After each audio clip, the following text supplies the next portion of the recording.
সরিষার মধ্যে ভূত আছে, অতএব ভূত তাড়াতে পারবে না এই সরকার। ধন্যবাদ জানাই তাদের দলীয় একজন সিনিয়র নেতা কালকে বলেছেন যে আমরা হতাশ, 5 মাসের এই সরকারের সময় দুর্নীতি বন্ধ করা যায়নি, বরঞ্চ দুর্নীতি বৃদ্ধি পেয়েছে। তিনি বলেছেন, এটা আমার কথা না। তার বাসায় সবাই দুর্নীতিতে লিপ্ত, একজন ছাড়া, তিনি তারেক রহমান সাহেব। আমি বুঝলাম না, তারেক রহমান সাহেব প্রধানমন্ত্রী, তিনি চান না, অথচ দুর্নীতি সবাই করে, এটা কিভাবে হলো?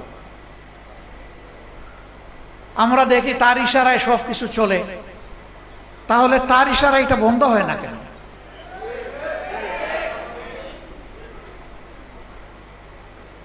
আল্লাহ ভালো জানেন, মাথা থেকে পায়ের পাতা পর্যন্ত একই, সবকিছু একই কিনা আল্লাহ ভালো জানেন। আমরা দেখতে পাচ্ছি একই।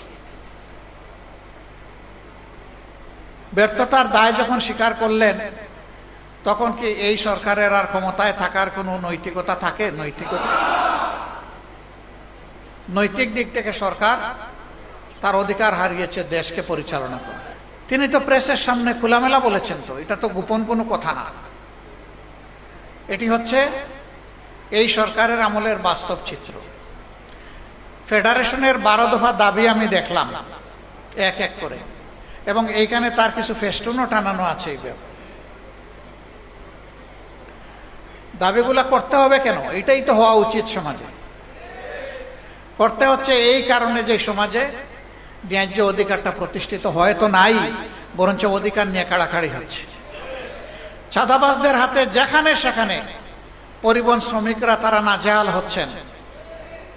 চাঁদা দিতে অস্বীকার করলেই তাদের উপর বিপদ নেমে আসছে, তাদেরকে মারধর করা হচ্ছে, আহত করা হচ্ছে, গাড়ি ভেঙে দেওয়া হচ্ছে। কারা করছে? সরকারি দলের লোকেরা করছে, এটা পরিষ্কার। আমরা আপনাদের দাবির সাথে সম্পূর্ণ একমত, এবং আমরা পরিষ্কারভাবে বলতে চাই, এই বাংলাদেশ থেকে ইনশাআল্লাহ ভূত তাড়ানো হবে।